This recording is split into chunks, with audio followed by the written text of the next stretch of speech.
Okay, good morning, Dave. This is James Parker. Just sending you back your initial evaluation, mate, after you joined my academy yesterday. I want to thank you very much for that. So today's video, if you like, your first video that I send back to you is going to be basically going through your swing with a fine tooth comb. I've got your questionnaire in front of me that you filled out. I want to thank you for that. Makes things a little bit easier on my end. And we're gonna go through your swing and figure out what's going on and give you an explanation of what's going on, and then talk about the things that we've got to change so that you can reach your goals. You said that, you play a lot of golf 4 or 5 times a week. Your average score is 80. You want to become a consistent 70s golfer. So let's say, you want to be in the mid 70s. So at the moment you're shooting, your average score is 80. So I presume you want to drop 5 shots, right? Let me know if that's accurate. You've got a fused right ankle, so this one. What I look for when people tell me about their injuries are guards, right? And you certainly haven't got a guard. You push down under that foot going back, and we can tell that because you're lifting this foot off the ground a little bit, right? You can tell that from this angle as well. You can see how this left heel's coming off the ground, which I don't mind, right? So you're definitely pushing down under this foot. And also when you finish, and this certainly isn't going to help matters. You're still pushing down under this foot when we finish, right? So that's going to kind of contribute a little bit to your ankle issue. To putting that much pressure at the end isn't gonna help matters. At the end, and we'll talk about this. This is one of the things I want you to work on. At the end of your swing, we've got to have all the weight under this foot, and it's just as simple as sliding our hips further forward. We'll talk about that. In a second, right? So I don't think there's any issues with regards to guards protecting your injury, right? So I don't think we've got an issue there. The issue I have with the questionnaire that you filled out was your consistent shot pattern, right? You've put down a push slice, which means let's just look where you're aiming first and foremost, right? So let's say your toes are there, your shoulders are there, your hips are there, your forearms there. So a straight shot, I'm expecting to be up there by that black target in the distance. However, your actual shot, you can see the ball go off in the distance. The ball's going off up here on that green line, right? So you've told me that your consistent shot is a push slice, a shot which starts off to the right and also curves to the right. That's a push slice. Whereas what I'm seeing is actually a pull. Right now, I can't see where it's ending. There might be a little bit of fade on it, but it's definitely starting off as a pull to the left, right? And that's because it's the club's going up a little bit straight, it's coming down a little bit too vertical, right? If you look where the club is there, right, we'll do this in yellow. If you look where the club is coming down here, it's kind of coming just above your right shoulder, right? Your right shoulder's there. Right, you can see how that shaft is just a little bit more above it. Right, you see the pros, when they come down, their club's coming down underneath their right shoulder, kind of coming down through their right bicep. So your club's a little bit too up and down, which means the path coming into it is a little bit straight, which is always gonna lead to coming slightly across it, right?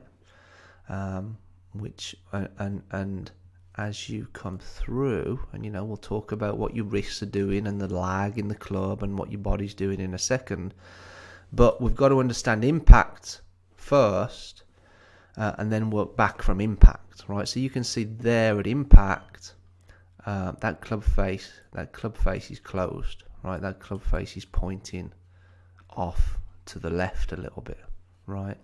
And also you can see at impact there how it's just very, the shaft is very vertical, right?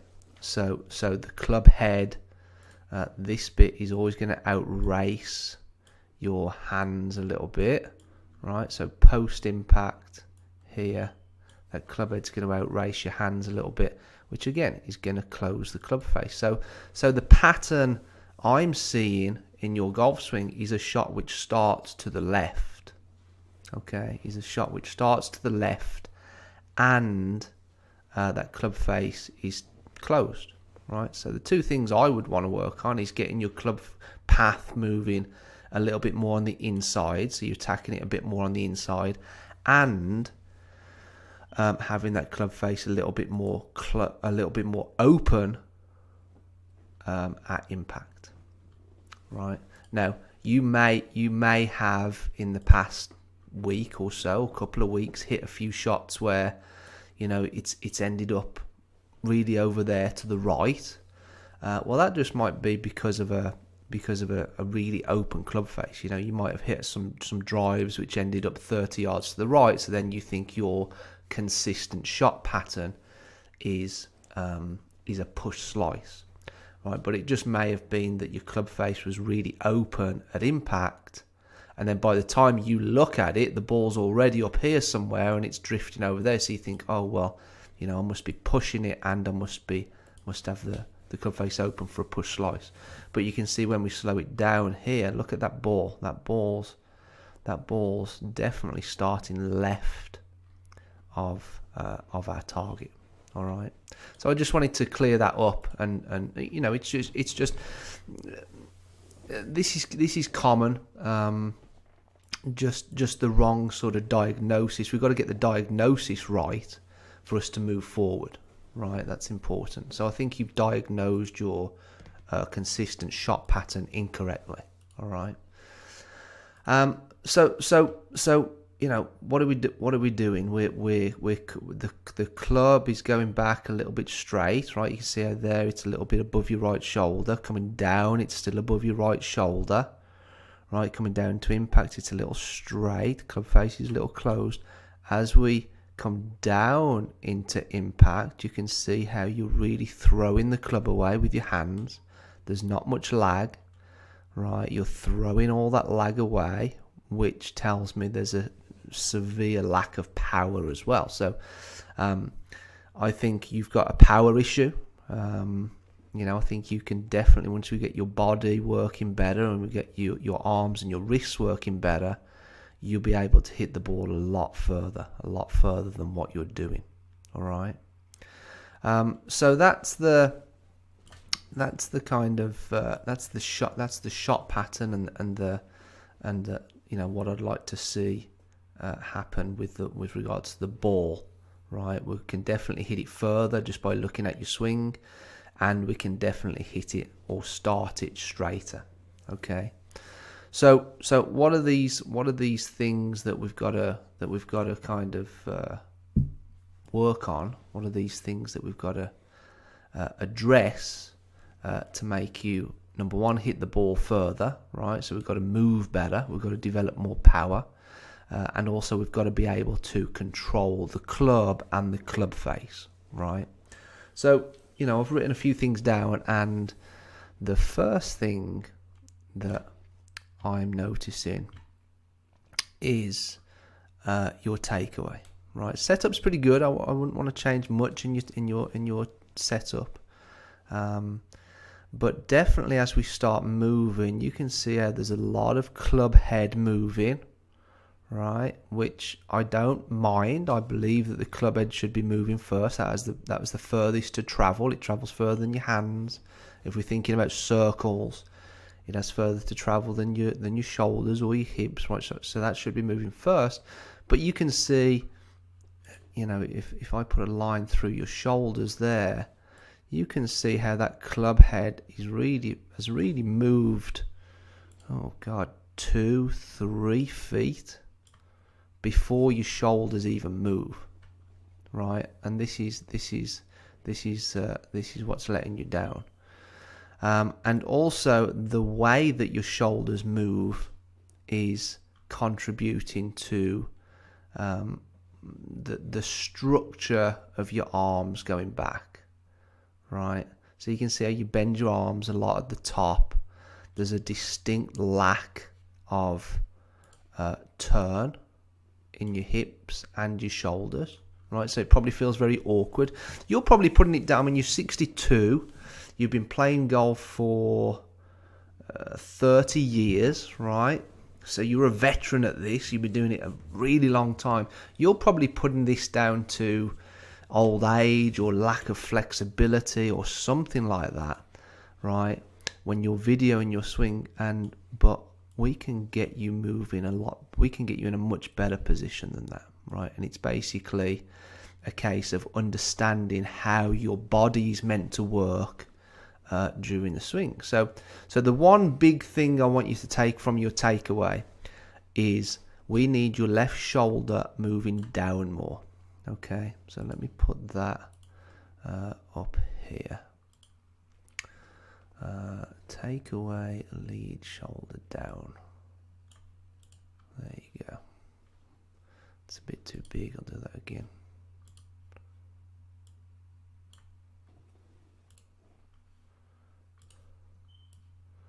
Right, so takeaway, lead shoulder down. So what do I mean by that? Well, one thing, I'm going to pull some pros up in a second. Right, now, the one thing we find when we see the takeaway, when the club gets to about parallel with the ground there, right, there's a few things we start to see, right? So let's say we'll stop you there, parallel with the ground, or maybe just a little bit further than parallel with the ground.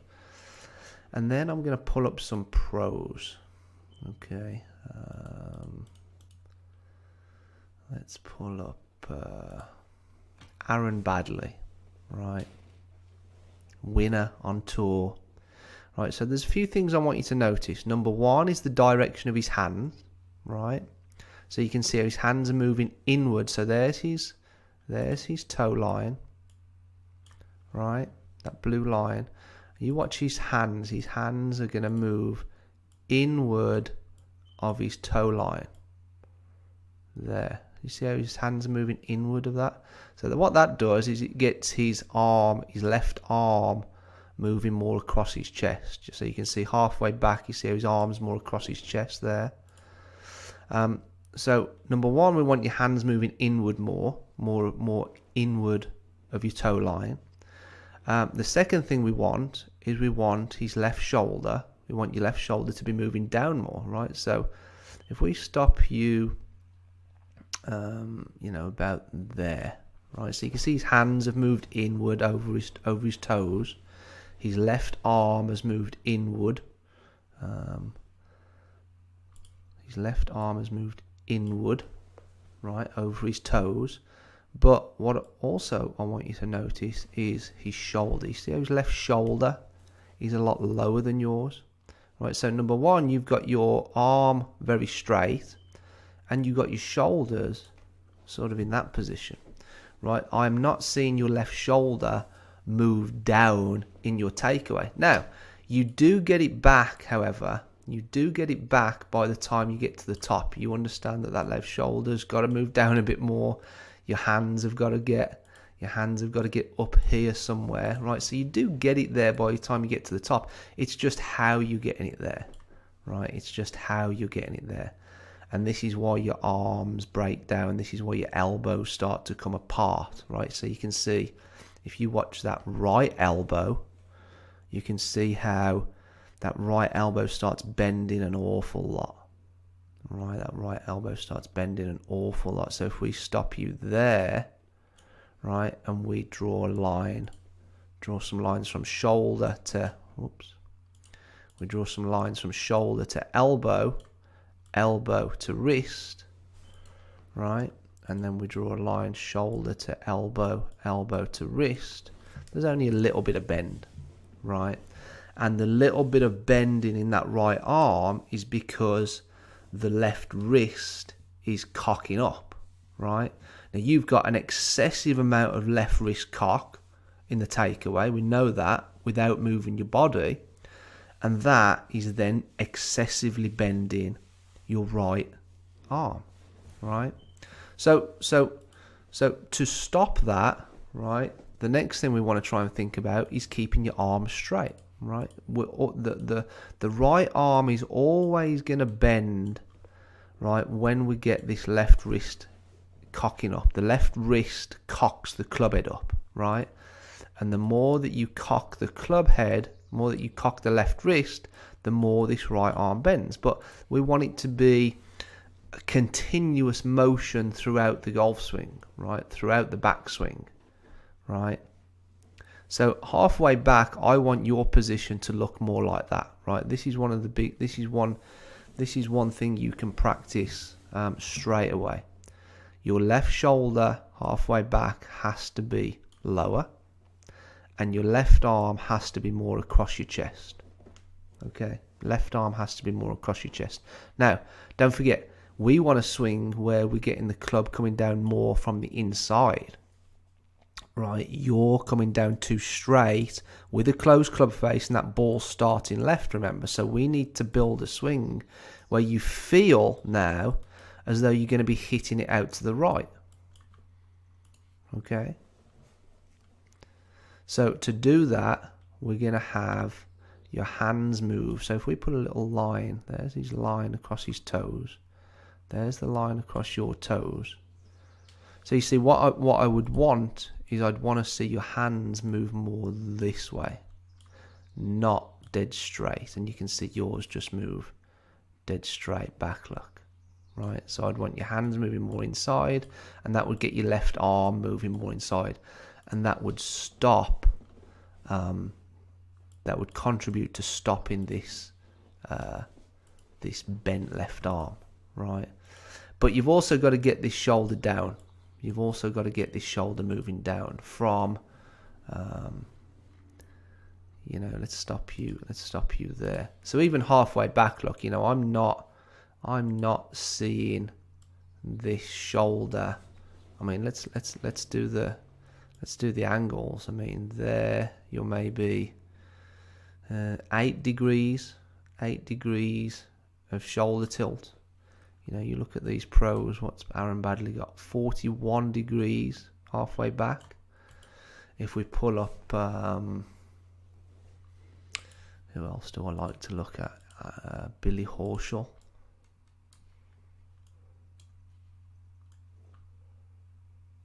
Right.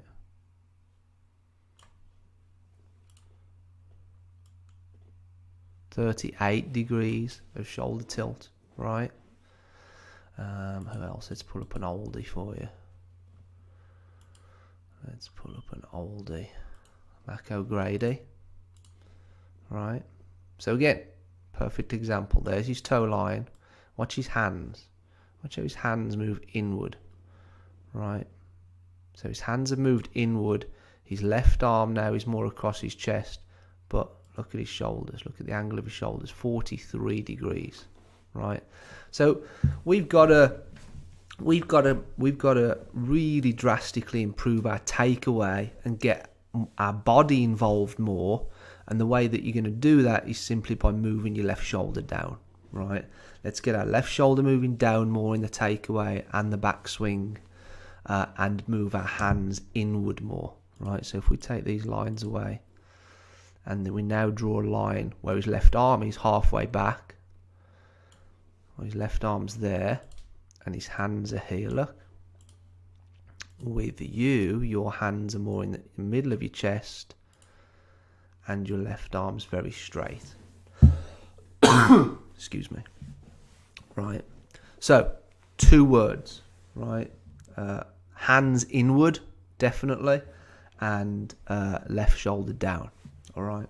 So that's the first thing I want you to really pay attention to, really think about.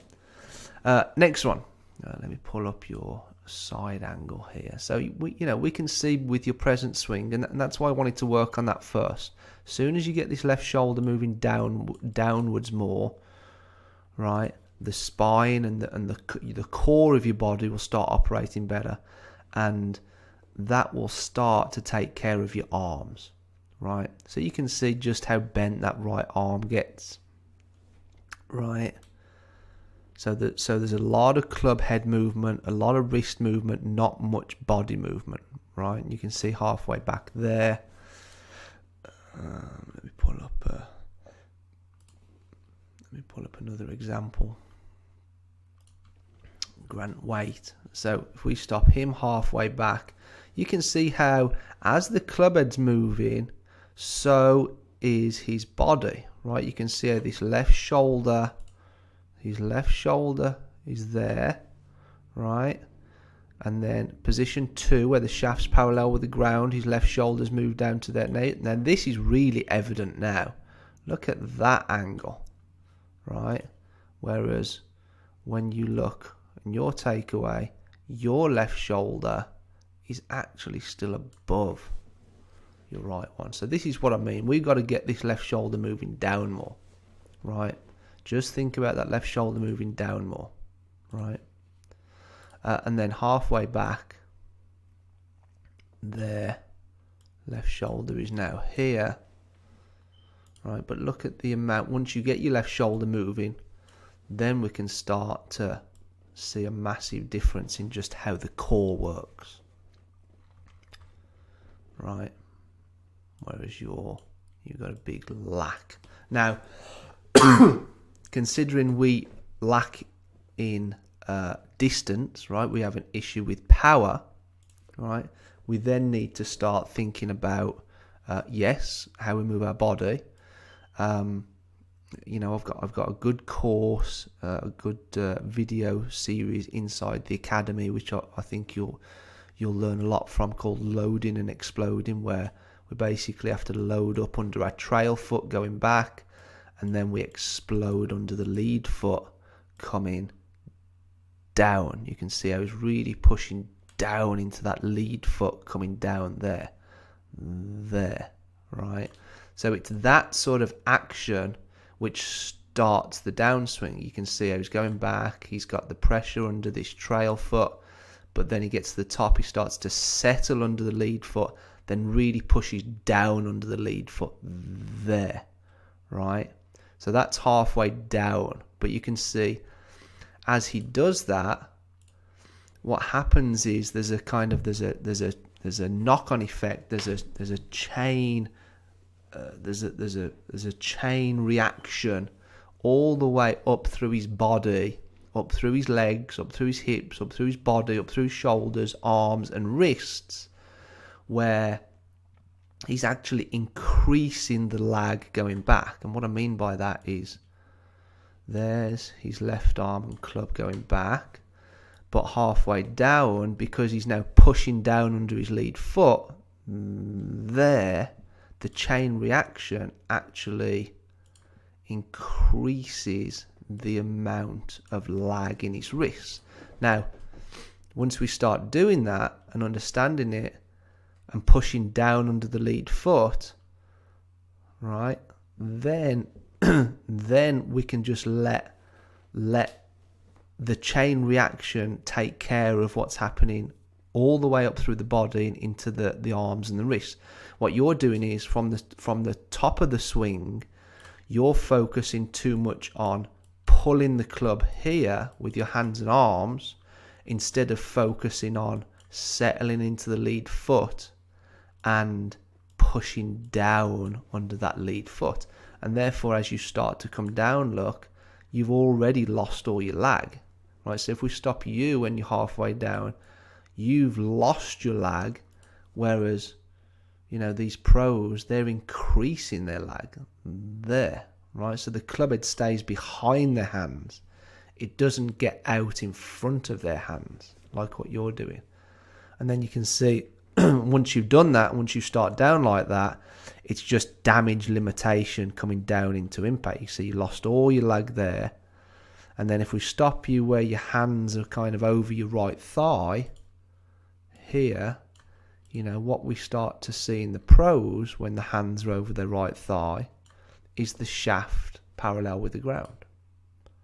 Right? But your club's already down here because you've thrown it up the top. Right? Now, are you throwing it? So again, this comes down to the root cause. Are you throwing it at the top because of your bent left arm? Because you have to bend your left arm to get it to the top because of your lack of pivot, right? Because you're not moving your body correctly in the first place. Well, you know what I find doing this for years is chances are that is probably the root cause of it. So once you really get down to the root cause, a lot of these other things just kind of happen a lot better, right? They just kind of happen a lot better.